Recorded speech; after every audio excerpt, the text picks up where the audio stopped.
Over the years, a lot of players have asked me, do I use the CAGED system? Do I recommend it? So, consult the Magic 8 Ball. My reply is no.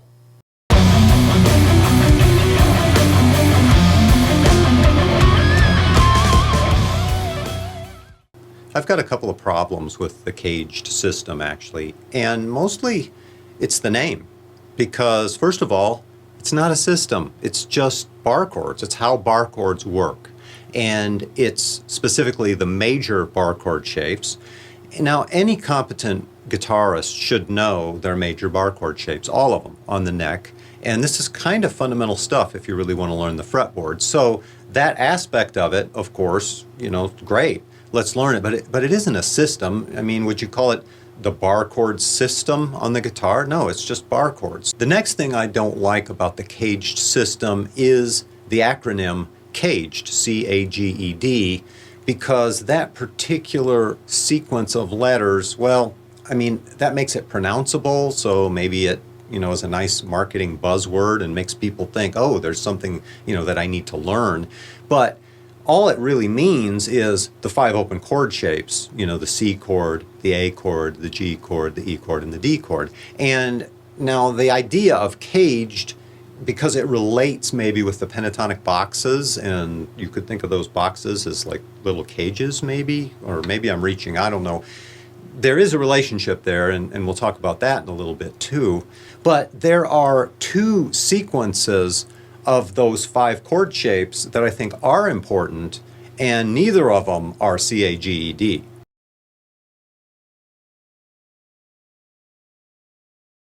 The first sequence is EAD and then GC. This division is based on their voicing. So in other words, if we take a look at the chords, we'll look at the E chord as this, and then A, and then D. Now there, you'll notice that at the bottom of each chord, they have the same structure, meaning the E chord starts on the lowest note on the guitar, the low E string. That's the root. And then we have this note, which is B, which is the 5th, and then we have octave root. So what we have there in the bottom octave is a power chord. Then the 3rd of the chord, which is what determines whether the chord's major or minor, is actually on the 3rd string.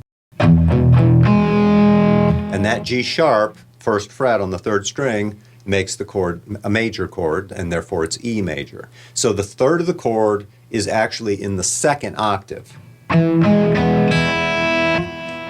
And then when we go to the A chord, now I'm going to start with the root, which is the open 5th string, and we see the same 1, 5, octave 1 power chord shape. There's the A power chord here. And then the 3rd is, again, in the next octave. It's not in the lowest octave of the chord. So this is the same structure as this. Now let's move to the D chord. The open D string, and then we build, again, the power chord. That's the 1, 5, 1 voicing, and then the 3rd of the chord is up here, F sharp. So what you can see is that from the ground up, the E, A, and D chords really share a similar kind of approach to the voicing, which is that the 3rd of the chord is not in the low octave. Now let's look at the G and the C chord, and we're going to see something different. Here's the root G, and then we have a B, which is the major 3rd, and it's right there in the low octave. Then the 5th, open D, and then we have open G for the octave root.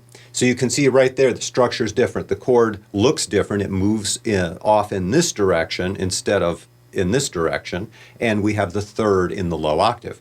Let's take a look at the C. And again, you see exactly the same thing. The C starts on the next string, on the 5th string, root, major 3rd, 5th, octave root. So the C and the G share a similar kind of voicing. You want to look at the pattern and you want to see the similarities. The C and the G similar to each other but different from E, A, D.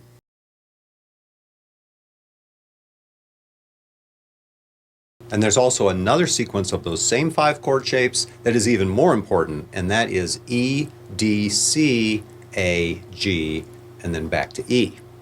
This is what happens if we turn each of those open chords into a bar chord and then link them all together to cover the whole fretboard. Now the E form bar chord is the most common. It's the first bar chord everybody learns. So you take your E chord, and instead of using these 3 fingers, you switch to use these 3. Frees up your first finger so that as you move up the neck, the open strings can also come up and be barred. This becomes an F, this is a G, this is an A, all major chords, and you just slide that thing up and down the neck. And then the other common bar chord that everybody learns is this one rooted on the 5th string. So you take your A chord, put your 3 fingers there, and then move that up the neck. That's B flat, that's C, that's D. That's a little cumbersome. Usually you don't play it like that. In most cases, we'll probably go ahead and damp the 1st string and just do this. Now the bar chords that are less familiar to most people would be the D form, the C form, and the G form. The D form is this chord turned into this with these 3 fingers, and then moved up the neck, so to the 2nd fret here would be an E chord. And notice that this chord connects to this one. So here's your open E, and then this note here, which is a root E, is the root of this D form shape of E. And then take the top of that D form E chord, which is here, and you'll see that if you bar, now you can turn that into the C form, and it connects the D form here to the C form here. That connects to the A form, and that connects to the G form. Now, the G form usually not played as a full chord, but you might play either the top of it, or you might play the middle part, or you might play the bottom. And that connects here to back to the E form that we started with. So the sequence goes like this: E form, which in this case is an open E, then we have D form, then we have C form, and then we have A form, and then we have G form, and then we have back to E form. E, D, C, A, G, E. Don't get the forms confused with the chord names. Those are all E chords. The form is just the name for the shape, and that comes out of the shape of the open chords. And all those chord shapes stay linked together in that same structure, in that same shape, and in that same sequence as you move it up and down the neck to play different chords. So let's do G, for example. Here's G major. This is the E form. And then on top of the E form, D form. And then on top of that, C form. And on top of that, A form. And on top of that, G form. And then on top of that, back to E form.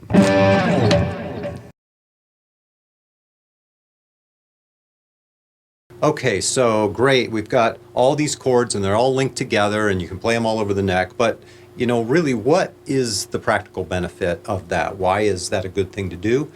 Well, there are a number of different benefits, really, but one of them, for example, is instead of being locked into just playing chords, you know, in one part of the neck and having kind of blank spots all around you, you'll be able to see more options, which means that you're not limited to playing a certain way. You can create different textures, you can move through the chords following different voice leadings, moving, you know, up through the chords or down through the chords or staying in the same area of the neck on the same chords, and you're not stuck. So, for example, if you were playing a simple progression, let's say A major, then D, and then E, and back to A. So that's 1, 4, 5 in the key of A major. Well, instead of that, what about if I started here on this A, and then I went up to D, and then up to E, and then A here.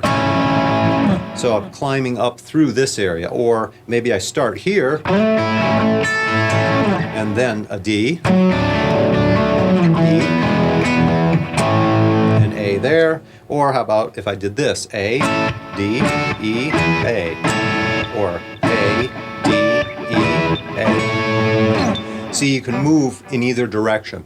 And this isn't just going to help when it comes to playing chords, it's also going to help when you come to integrate those chords with leads. A lot of guitarists think of rhythm guitar, okay, I'm playing chords and we have block shapes and we're sliding them around, and then I'm over here and I'm playing the scales and now I see, dot patterns and I'm playing these dot patterns. And these two things are not connected. They're not integrated at all. But in reality, chords and scales come really out of all the same stuff. When you see the chords and you can start moving through those chords, following the voice leadings, and then decorate it with maybe a little melodic embellishments, now you're starting to see how chord and scale are really coming out of the same fundamental stuff, and it opens up worlds of melodic information to you. Of course, we're only talking about major chords, and we don't just use major chords. You've got to take this, and then you have to flat all the thirds and look at all the minor shapes, and you got to learn the minor shapes, and then play through your chord progressions that would include some minor chords in them, see how that works. Then of course you want to continue. You want to look at your seventh chords and ninth chords and look at those voicings, and so it really starts to become a fairly involved thing. But this major chord stuff, this is really just the surface. It's just scratching the surface, and we're just getting started. And now the last aspect of the CAGED system is the connection to the minor pentatonic boxes. So here we have 5 open major chord shapes that span the neck, and they interconnect, which we've seen. And we also have the 5 pentatonic boxes. Well, each pentatonic box corresponds to an area on the neck that connects with one of these chord shapes.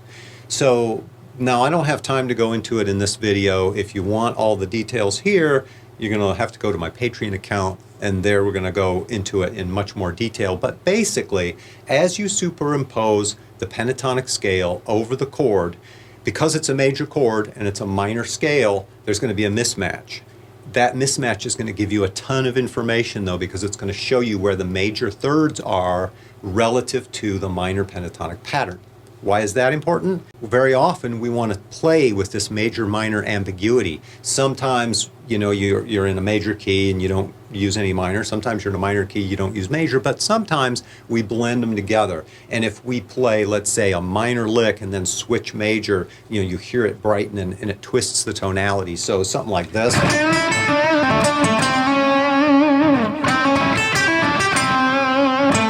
So that's really where all of your blues tones come from. What a blues tone is, it's not just a minor third or a minor seventh. It's a minor third or a minor seventh in a context that would imply major. And then when you hear the minor in the major context, it has that blues pull. Okay, that's what makes it a blues tone. It's the contrast of tonality. And so when you start superimposing the minor scale with a major third, we can start drawing on some of that tonality clash. So that's something that I'm going to get into in a lot more detail, like I said, on Patreon. But for now, I just kind of laying out the groundwork here for you in this video so that you understand what the basic concept is. Be sure to subscribe and click the notification bell. I'll see you in the next video.